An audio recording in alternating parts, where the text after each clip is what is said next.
Précédemment, nous avons vu les qualités indispensables pour un agent immobilier qui excelle dans son métier. Aujourd'hui, nous allons voir ensemble que l'achat de votre résidence principale n'est pas forcément le meilleur investissement.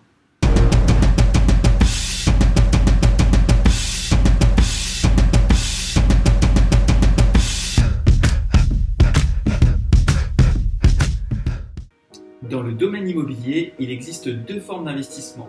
Vous pouvez soit acheter un bien dans lequel vous résiderez, soit investir dans un bien locatif. Il existe également l'achat plaisir, mais nous n'en parlerons pas spécifiquement dans cette vidéo. Alors, quels critères doivent orienter votre décision? Dans la majeure partie des cas, les personnes se dirigent vers l'investissement résidentiel, c'est-à-dire l'achat d'un bien pour y habiter.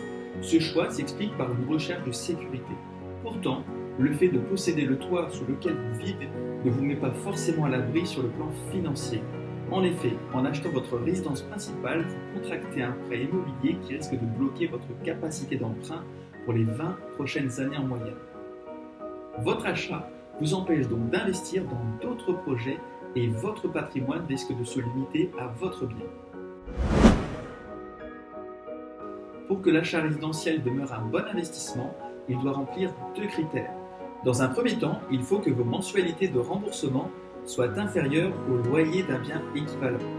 Les prix de vente et de location du mètre carré dépendent de votre secteur d'habitation et conditionnent naturellement votre choix.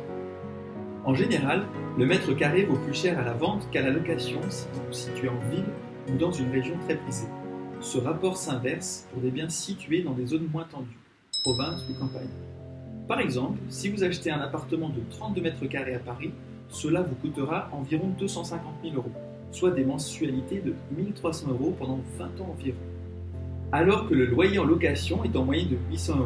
Dans ces conditions, acheter vous coûte 500 € de plus par mois que la location. Vous me suivez? A l'inverse, une maison de 250 mètres carrés vendue au même prix dans les Vosges, par exemple, coûte 1 300 € à la location. Dans ce cas, l'achat sera plus avantageux pour vous. Le deuxième critère à prendre en compte pour un achat de résidence principale est votre stabilité géographique. Je m'explique. Lorsque vous revendez votre bien, vous perdez les frais de notaire et les frais d'agence, qui représentent en général 10% de la valeur du bien. Pour amortir ces frais, il est donc conseillé de rester un minimum 5 ans dans votre propriété. Si ces deux conditions ne sont pas rassemblées pour votre achat, il vaut alors mieux rester locataire. En conclusion, si vous souhaitez acheter une résidence principale, assurez-vous que les mensualités de votre crédit sont inférieures au montant des loyers de votre région. Soyez également sûr de ne pas devoir déménager ou revendre dans les 5 ans à la suite de votre achat, sauf offre exceptionnelle bien sûr. Dans la prochaine vidéo, nous verrons que l'investissement locatif propose des leviers pertinents si vous souhaitez vous constituer un patrimoine. Partagez, commentez, likez. Je vous dis à très bientôt et souvenez-vous, do it and be the best.